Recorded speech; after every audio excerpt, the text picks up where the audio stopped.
Bom, um problema foi tirado da frente, né? O Congresso manteve o veto do presidente Jair Bolsonaro, a regra que autorizava o relator do orçamento a destinar 30 bilhões de reais da forma que ele bem entendesse.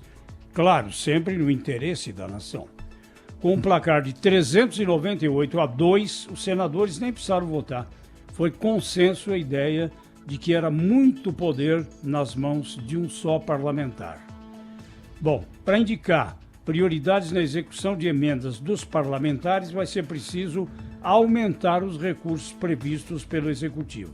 Ou seja, o que o governo define não pode ser alterada, como explica o relator Domingos Neto, do PSD. Antes, muitas vezes, se tinha pauta-bomba que ia ter impacto no orçamento, que ia aumentar a despesa pública, antes isso era um problema só do governo. Com a medida do presidente de regulamentar, privilegiando a iniciativa do Congresso, agora o Congresso tem muito mais preocupação de que o orçamento possa ter melhor uso. O presidente da Câmara, Rodrigo Maia, entende que o acordo foi muito bem costurado. É um entendimento que vai na linha do que nós já vínhamos falando desde janeiro. Ninguém quer assumir as atribuições do governo. O que nós queremos é que a sociedade representada, toda ela pelo parlamento, também diga, né, aonde o orçamento público vai chegar, não apenas na parte que representa o governo aqui dentro. Menos mal, né, Claudio Humberto? O leão miou. Exatamente. Essa avaliação aí do Rodrigo Maia é assim.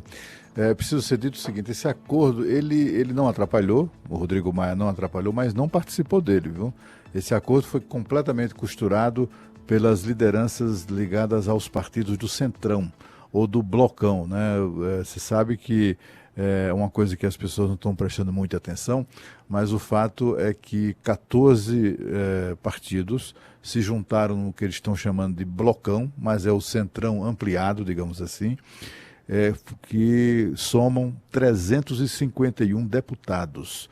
É preciso prestar muita atenção nisso, porque o líder, inclusive, desse blocão é o deputado Arthur Lira, que já era o líder do Centrão, líder do Partido Progressista. A partir da Constituição, sobretudo desse blocão, nada acontece na Câmara sem passar pelas mãos dessas pessoas. E foram elas que conduziram a negociação. O Rodrigo Maia teve pelo menos a inteligência política de não atrapalhar, ou de não se meter nisso. Pelo contrário, ele até facilitou a concretização do acordo, mas ele foi um tanto quanto surpreendido pelas negociações empreendidas. O que chamou a atenção foi o presidente negar que tivesse havendo negociação. Aí tem vários fatores, né? Eu acho que o principal deles é que essa expressão incomoda muito o presidente e os bolsonaristas de uma maneira geral. É como se negociação fosse algo necessariamente subalterno, né? Algo necessariamente sujo. A gente percebe muito isso nas redes sociais, né? As pessoas, imagina, Bolsonaro não negocia com ninguém, não sei o quê. Porque para a cabeça de muita gente a negociação é sempre feita na base da chantagem e tal e tal.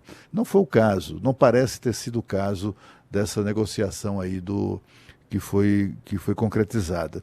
De um lado, tinha um Centrão, que embora muito sabido, muito esperto, não bate prego sem estopa, está sempre querendo levar mais e mais, mas tinha também o interesse político de isso vir a ser concretizado sem a participação direta do Rodrigo Maia. Uma demonstração de que o Rodrigo Maia é importante, é claro que é, mas as coisas podem acontecer sem ele, ou apesar da vontade dele.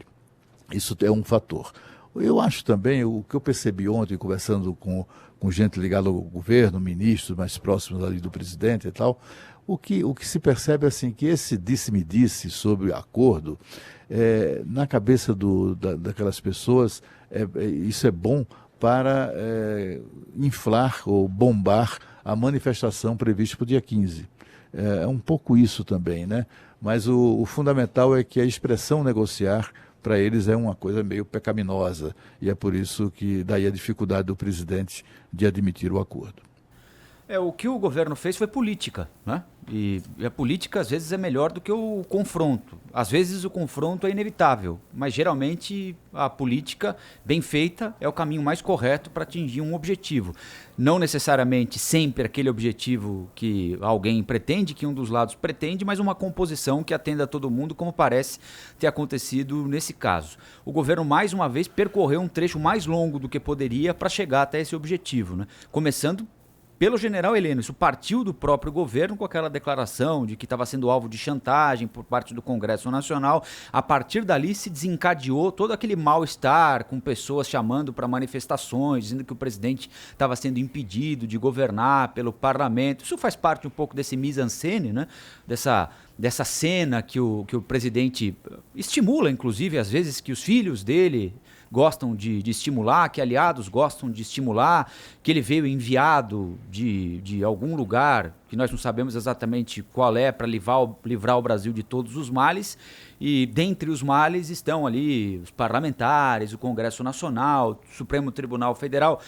Esse tipo de imagem pública satisfaz o presidente da República e satisfaz um grupo de aliados importante. Ele capitaliza em torno disso diante um público até inocente, que acredita que nem ele e nem os filhos fazem parte desse mesmo mundo que eles mesmos condenam há exatamente 30 anos. Né?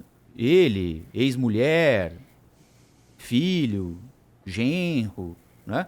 E tem mais filho vindo aí para esse mesmo mundo que ele tanto condena e que vai ser alvo das manifestações do dia 15. Né? Mas é um exemplo claro de que negociação bem feita não é crime.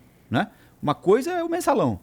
Deu no que deu. Né? A gente pode dizer, foi para a cadeia. Né? O ex-presidente foi para a cadeia por causa disso. O ex-presidente Lula foi para a cadeia. Por causa de petrolão e tudo mais. Né? Deu errado. Perdeu a eleição, impeachment. Né? Então, existe um outro caminho aí. E se tiver disposição para negociar, as coisas podem chegar a um bom termo. O que atrapalha, às vezes, é essa intenção de querer parecer o único no passo certo no quartel, como costumam dizer. Né? E qual foi a participação do Alcolumbre, presidente do Senado?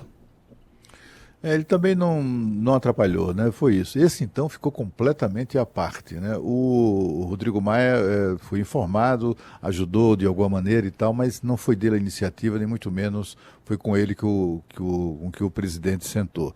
O presidente mantém uma ótima relação com o Rodrigo Maia. Ontem, por exemplo, ele abriu espaço na agenda, um espaço não previsto, para receber o presidente da Câmara dos Deputados da Argentina, que estava aqui no Brasil, e esteve com o Rodrigo Maia, e o Rodrigo Maia retribuiu um gesto desse deputado argentino, chamado Sérgio Massa, que colocou o Rodrigo Maia, logo após a vitória do atual presidente argentino, o Alberto Fernandes.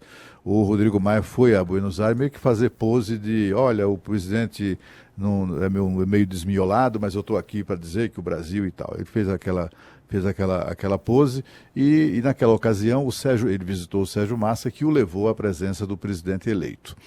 Ontem foi exatamente o momento de Rodrigo Maia retribuir isso, ligou para o presidente concordou em receber o presidente da Câmara da Argentina, e isso numa demonstração mesmo, e todos muito sorridentes, muito afetuosos e tal, sobretudo ali o Bolsonaro e o Rodrigo Maia, mostrando que eles mantêm uma boa relação. Mas esse caso específico, a negociação foi com a turma do Centrão mesmo.